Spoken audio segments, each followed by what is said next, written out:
Olá, seja bem-vindo. Estamos aqui para gravar mais um episódio do BRQ Connect. É o nosso videocast que falamos com líderes de mercado para falar sobre aquilo que importa dentro do setor, com parceiros e executivos. Eu sou Silvio Andrade, faço parte da BRQ, sou VP de Transformação Digital e um dos mais de 2.500 feras que trabalham com tecnologia e inovação. Hoje eu estou aqui com o Marcelo Clara, nós vamos falar sobre o impacto e o futuro da IA generativa no mercado financeiro. O Marcelo tem 30 anos de experiência, uma carreira super bacana, nacional e internacional, mas o mais importante, uma carreira que passou por diversos setores da área financeira, que tem uma grande experiência em tecnologia e vai poder contar um pouco para a gente sobre a sua experiência e como ele está olhando esse tema dentro do mercado financeiro. Marcelo, seja bem-vindo.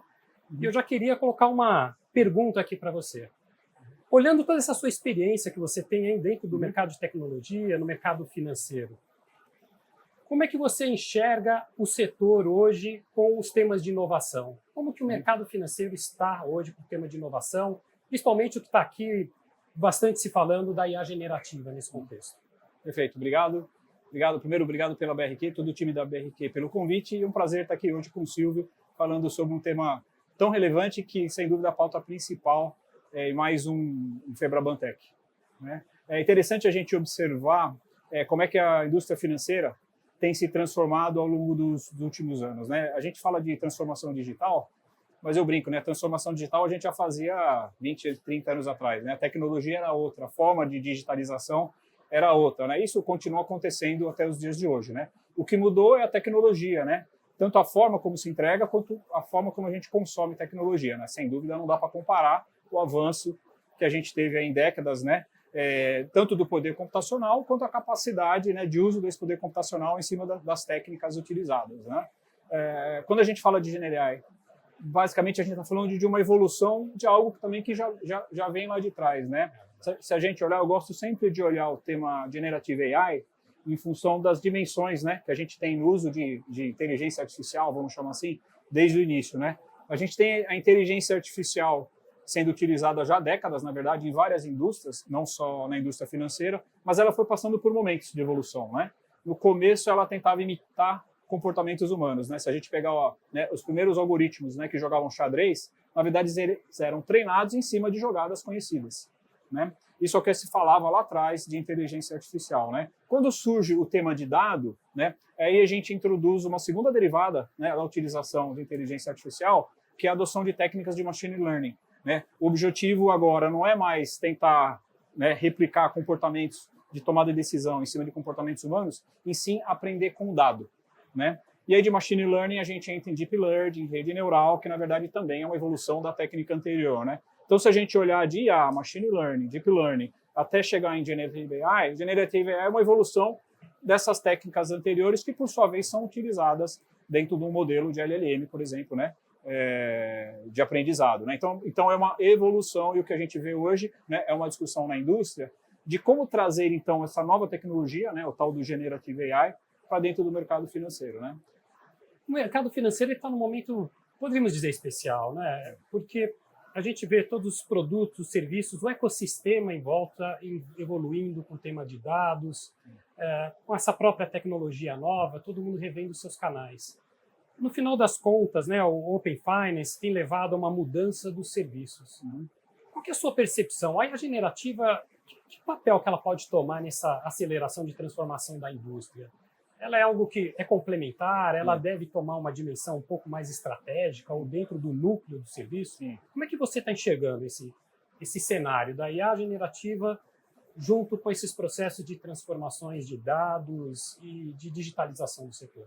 Perfeito. Bom, se a gente entende que pela própria, né, semântica da palavra, né, de AI generativa, né, a AI generativa ela tem o poder de criar contextos, criar dados, por isso que se fala AI generativa, né? Então isso pode ser utilizado sim no mundo corporativo, né? A gente vê um avanço, né, significativo na adoção de generative AI, por quê? Porque ela chegou no consumidor final, né? Então da mesma forma, né, como a gente tem acesso, né, a uma rede social, né, ou a gente tem acesso a um aplicativo que nos permitiu ter uma outra interação com o produto bancário, a Generative AI, né, com a chegada dele, ChatGPT e tantas outras ferramentas, ela chega no consumidor final. Então, ela chegou no nosso dia a dia. E, sem dúvida, é uma ferramenta que serve para o lazer, quando você brinca ali, pede para criar uma imagem, né, ou fazer qualquer geração de conteúdo, mas tem uma aplicação sem dúvida interessante quando a gente vai para o mundo acadêmico, né, algumas situações para o mundo pessoal e também para o mundo corporativo, né? Se a gente olhar, a maior parte dos casos de uso que a gente tem hoje tem a ver com eficiência. Né? Então, eu posso pegar desde universos jurídicos, por exemplo, né, onde a minha capacidade de ler uma quantidade de texto, de processo, de documento, comparada com uma máquina, sem dúvida a máquina, eventualmente, vai fazer isso de uma forma mais eficiente. Né? E aí que surge a primeira grande aplicação de Generative AI dentro do mundo corporativo, né, de você interpretar a grande massa de dados, né, e concluir, gerar, né, análise a partir dessa massa de dados para uma determinada situação. Né? Então, isso a gente vê acontecendo. Né? Mas no mundo corporativo, a gente tem que tomar alguns cuidados, porque você fazer isso no mundo corporativo é diferente de você fazer isso na sua casa, ou no mundo acadêmico, ou com um estudo, com um trabalho. Né? Então, eu vejo o mercado avançando, temos uma preocupação, sim, com compliance, com segurança da informação, com LGPD, né? Com a sensibilidade das informações. Né? Tem um efeito chamado de alucinação, que acontece quando você aplica, né, técnicas, né, modelos de Generative AI, né, que nada mais é do que, em função do contexto de informações que a Generative AI está utilizando para te dar uma solução, ela pode sim alucinar, né, ela pode concluir coisas que são irreais. Né? Quando você leva isso para o mundo corporativo, isso é altamente sensível. Por isso que é importante você ter desde uma arquitetura de referência, para você saber o que você está usando, como você está usando, até os seus processos e mecanismos de controle e de segurança para que esse uso seja feito da forma mais efetiva. Bacana. Quando a gente olha nesse processo de transformação, os dados, já faz um tempo que a gente escuta que os dados são o novo petróleo. Sim. Né? Que ele traz aqui uma capacidade para a indústria de expandir ainda mais a forma com que ele enxerga seu cliente ou como ele desenvolve seus produtos. Você está num contexto que os dados fazem mais do que parte do seu dia a dia, o seu negócio. Né? Mas, para não falar isoladamente dele, o uso desses dados dentro do ambiente do setor financeiro, ela ainda será potencializada pela essa nova IA generativa? Você vê isso como um acelerador desses casos de uso, onde eu trago os dados para conhecer mais do meu cliente, reduzir meu risco e essas situações que estão colocadas agora como oportunidades para o mercado? Perfeito. Não, sem dúvida. Porque hoje a gente tem muitas dessas atividades. A gente, por exemplo, na Core, enquanto uma Data Tech, esse é o nosso dia a dia. Né? Então, a gente ingere diariamente aqui milhões de dados dentro do nosso Data Lake, a gente trata esse dado, higieniza esse dado, agrupa esse dado, cria o que a gente chama lá de atributos para serem utilizados na modelagem e a gente aplica, assim, técnica de IA, de Machine Learning, de Deep Learning em determinados casos de uso. Crédito, cobrança, fraude, CRM, dentre tantos outros. Né? Onde a Generative AI entra? Tá? Na eficiência do processo também. Né? Porque hoje, quando eu entro numa etapa de pesquisa e desenvolvimento, né, eu ainda tenho pessoas pensando em como poder compor melhor esses produtos de inteligência analítica que eu estou desenvolvendo. Né?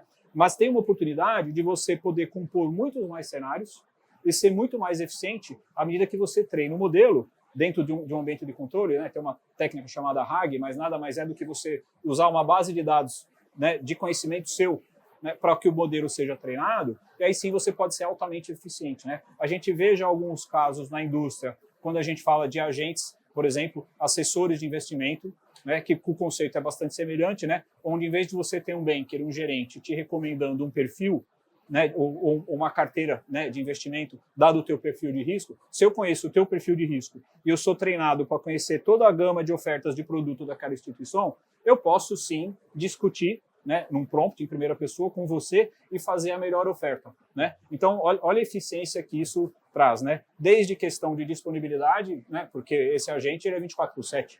Perfeito. Né? Ele pode ser altamente personificado, né? Então o atendimento do Silvio não vai ser o mesmo atendimento do Marcelo. Né? Então, quando a gente fala, e aí eu falo de novo do quê? Uma oportunidade em eficiência, né? Em P&D. Então tem muito que se explorar, sem dúvida, né? Quando a gente entra dentro desse universo. E você falou disso, né, de poder personalizar, mas dado tudo que você já viu, você acha que esse pedaço é a grande contribuição dela? Aqui que a gente tem algo transformador, é poder aproveitar um volume massivo de dados, mas ao mesmo tempo é poder tratar um a um com esse tipo de inteligência para entregar uma experiência personificada praticamente. Exato, né? E é isso que as instituições tem procurado fazer, né, nos últimos anos, né? No passado, a gente identificava grandes clusters, né? E aí, em cima desse cluster, você identificava comportamento, risco, em função disso, você dava crédito, você definia preço, né? Então, esse mundo de clusterização, que na verdade você tinha grandes comunidades, e você era encaixado dentro de uma delas para poder ter uma oferta de produto, de preço, né, ou de risco, né? A gente vem ao longo dos últimos anos cada vez mais procurando ser cada vez mais específico no tratamento daquele indivíduo, né? E a tecnologia propicia isso, né? Então, eu acho que essa jornada de você individualizar a pessoa, porque as pessoas querem ser tratadas como indivíduos, não como uma massa. Essa é até uma pergunta, né, que eu teria. Olhando para o lado do consumidor, eu não pertencer a um grupo, a um cluster que parece comigo, mas eu poder ser tratado né, individualmente, para o consumidor isso é uma conquista. Sem dúvida, né? E a gente vê isso em várias indústrias, né? Desde o Netflix, que você tem uma recomendação de um filme, né? Ou de uma Amazon, que você tem uma recomendação do livro, e tantas outras indústrias, né?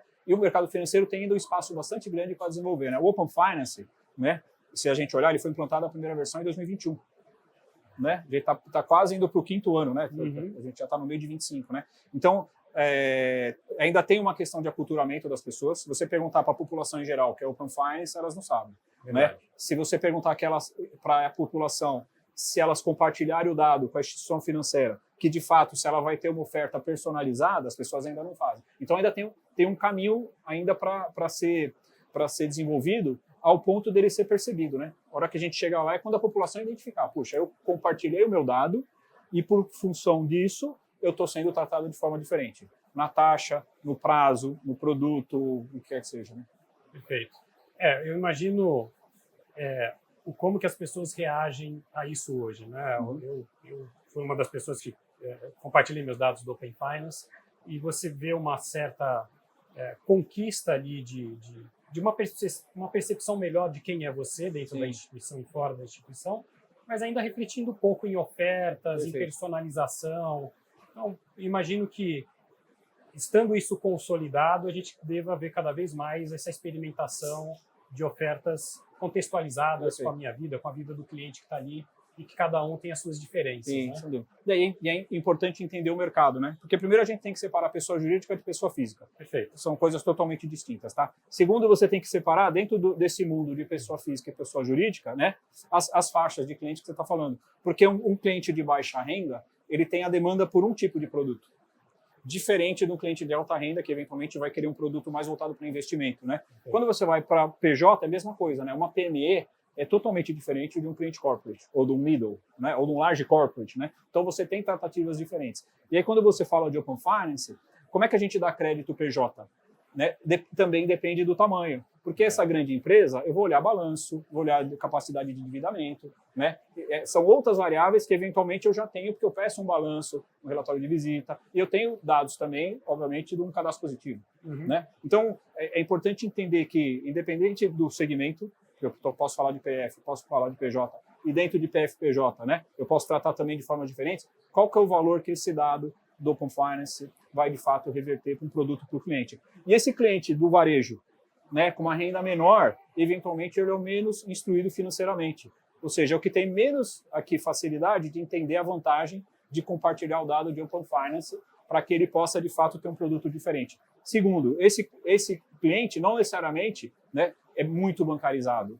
Ou seja, será que ele tem várias contas com posições, né, em vários lugares a ponto de o compartilhamento lhe permitir ofertar um produto diferenciado? Então tem que entender cada um desses contextos, porque são situações específicas, né? Perfeito. Eu fico imaginando na minha mente a figura de alguns clientes para instituições, ele é um quebra-cabeça não totalmente preenchido, né? Exatamente. E aí, baseado naquilo, é que eu consigo fazer alguma coisa contextualizada para ele. Exato. A partir do momento que isso evolui, eu começo a ter a verdadeira fotografia e posso começar até a desenvolver produtos que hoje não existem para aquele grupo de pessoas ou para aquela pessoa, para começar a atender um grupo grande que tem uma demanda de um cartão um pouco diferente, de uma conta um pouco diferente. Então, para a indústria é também uma nova avenida que se faz para se pensar em novas receitas, em novas oportunidades de produtos. Sem dúvida. Porque a gente chega num ponto de customizar modelos específicos. Antigamente você tinha um grande modelo de score de crédito comum para todo mundo, né?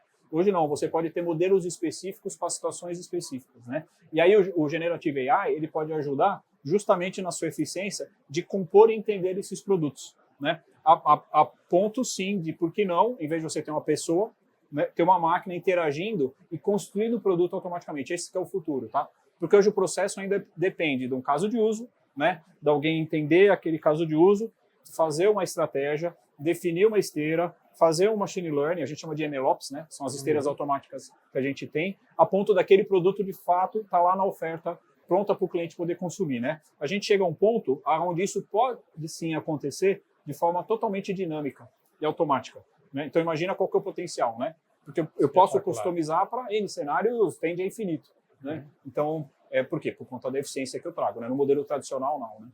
Não é possível. Por isso que a gente vem trabalhando muito forte na COD em plataformizar esse ciclo de vida do Data Ops ao MLOps, para poder né, Machine Learning Ops e Data Ops, né? Para a gente poder chegar nesse nível de eficiência e aí o Generative AI ele vem em cima, né?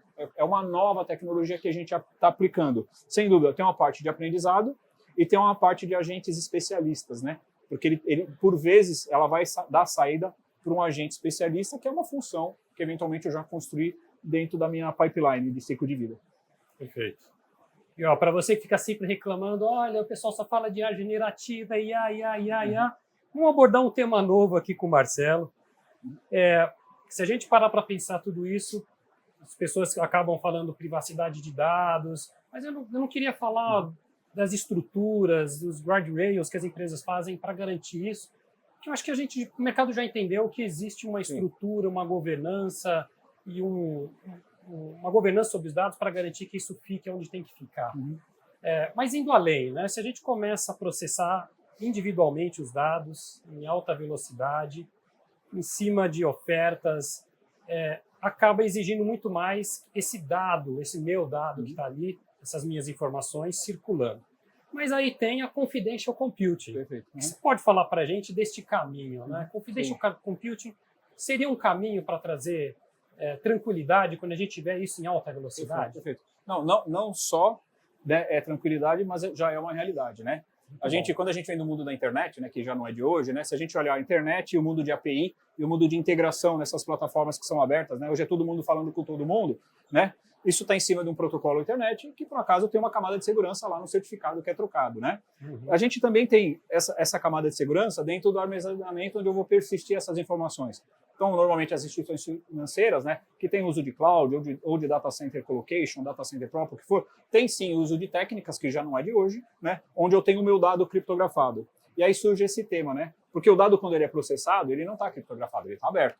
Tá? Mas hoje a gente já tem disponível nos provedores soluções para que o dado em processamento também seja criptografado, né? Então, eu tenho a criptografia no trânsito, da troca de informações pela internet, pela API, dentro desse ecossistema, né, que hoje ele tem multifaces, tá? Eu tenho já, também não é de hoje, né, a criptografia em cima do dado, né, e do algoritmo, né, quando a gente fala de qualquer que seja o algoritmo, desde a época do SPB, lá em 2001, né, mas eu tenho também a capacidade agora de processar isso de forma criptografada, né, quer dizer, ou seja, é uma camada adicional, né, em relação a essa questão da confidencialidade, né? Muito legal. Porque mesmo que em processamento, em memória, esse dado ele não pode ser identificado, vamos chamar assim.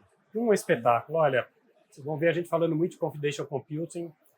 Vamos sair um pouco do tema da IA daqui para frente, porque tem muitas coisas que vão agregando e trazendo essa tranquilidade de que nós estamos caminhando para ter o processamento individual, as pessoas me conhecerem, e eu vou ter também uma tecnologia que vai me dar segurança de quando isso está sendo processado, está confinado e preso ali dentro do ambiente com criptografia em todos os momentos, em todas as fases.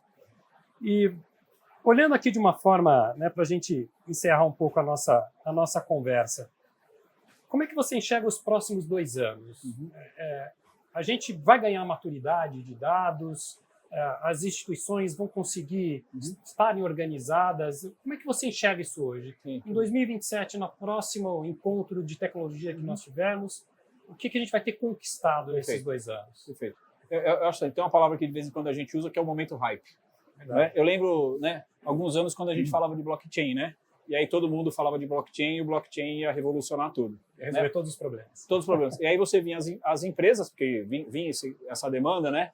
né, procurando identificar casos de uso para aplicar o blockchain. E aí no final você estava tentando aplicar um blockchain você com você mesmo, que não faz sentido, porque por detrás do blockchain tem um conceito de você usar, né, um ledger distribuído, independente da aplicação, né? E aí as pessoas se viam lá, eu preciso ter um case de blockchain, né? Anos depois, o que a gente observou? Blockchain, excesso o mundo de cripto, né, de trade, né, isso evoluiu, né? Mas assim, de fato, é mais uma tecnologia que surgiu e tem, sim, quando ser aplicado, como ser aplicado, né? Então, o que eu vejo? Esse momento de Generative AI, a gente sim tem um pouco de hype hoje, porque acha que tudo vai ser resolvido através da Generative AI, mas vamos lembrar o conceito, generative, né? Eu não posso ficar gerando conteúdo de forma indiscriminada para qualquer contexto, tá? Então, eu acho que o que a gente vai ter sim é o quê? Passa esse hype, a gente passa por um período de consolidação, né? E aí a gente tem clareza de onde aplicar, quando aplicar, né? Então, assim, a capacidade computacional continua avançando, a capacidade e a quantidade de dados, né?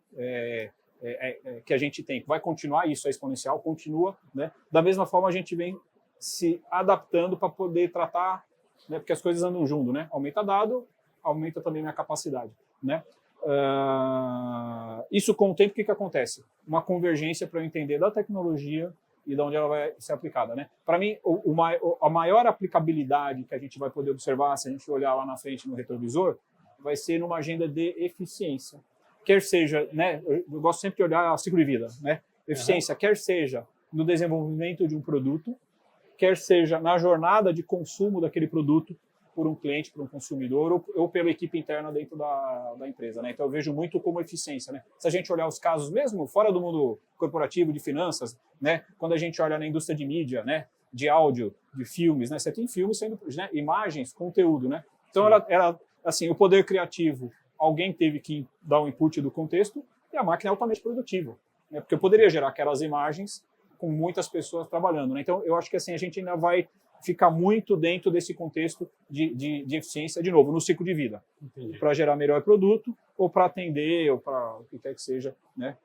Nessa visão de processo, né? Do jeito que você colocou agora, então eu vejo essas novas tecnologias emergentes como é a generativa sendo um acessório importante dentro desse processo, mas o grande motor, a parte ainda fundamental é o que a gente vai ganhar de maturidade com esses dados e o uso desses dados. É aqui que é o que a gente vai ver de exponencial e de gerando valor nos próximos 2 anos. Sem dúvida, né? E é interessante a gente olhar, né? Quando a gente o dado dentro das empresas, ele nasceu lá atrás transacional.